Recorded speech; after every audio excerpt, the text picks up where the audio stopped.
the last word in opposition to the amendment. The gentleman is recognized for 5 minutes. Thanks, Mr. Chairman. I rise to oppose the amendment, which is a broad, sweeping measure, not only against important protections for students, which I will elaborate on, but it also wipes aside important protections for taxpayers and taxpayer money.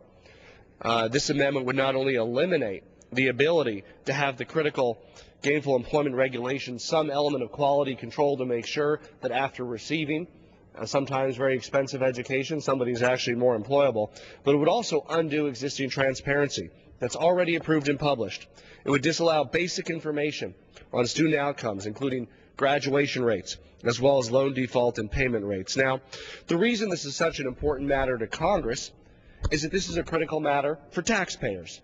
Taxpayers have been paying the cost for excessive loan default rates of poorly performing for-profit colleges.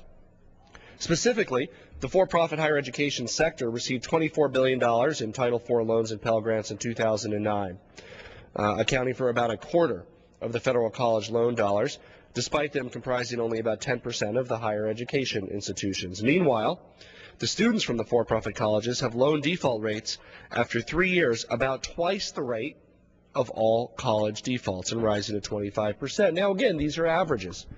The strongly performing for-profit institutions, and we certainly have nothing against whether an institution's for-profit, non-profit, government, that doesn't matter. What matters is, does it work? Does it work for kids? Are they getting their money's worth? Are taxpayers getting their money worth by helping people attend these institutions? Or are we graduating students with a mountain full of debt, no more employable than the day they walk through that door?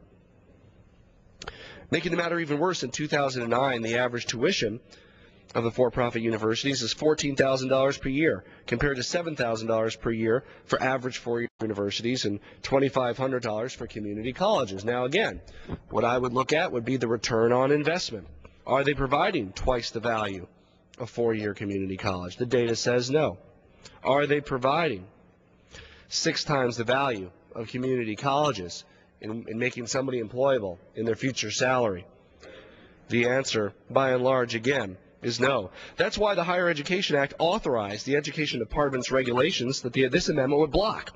I strongly support the process that the administration has gone through, including the process on the rule on gainful employment. The administration is not tuned a deaf ear to the industry, to the legitimate concerns of quality operators.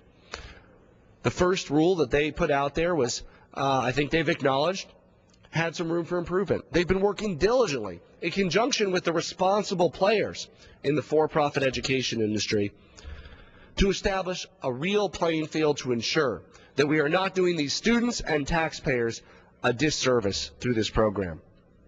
GAO has detailed the issues in its report last summer, and the Leadership Conference on Civil and Human Rights wrote to the U.S. Department of Education that this rule will benefit minority students as they disproportionately enroll at for-profit schools, overpaying for a poorer quality education as compared to the public counterparts. The proposed rule is a reasonable way to ensure gainful employment for students, and I applaud the administration for taking on this difficult battle, especially for minority students, to ensure transparency and protect taxpayer funds. I urge a no vote on the amendment.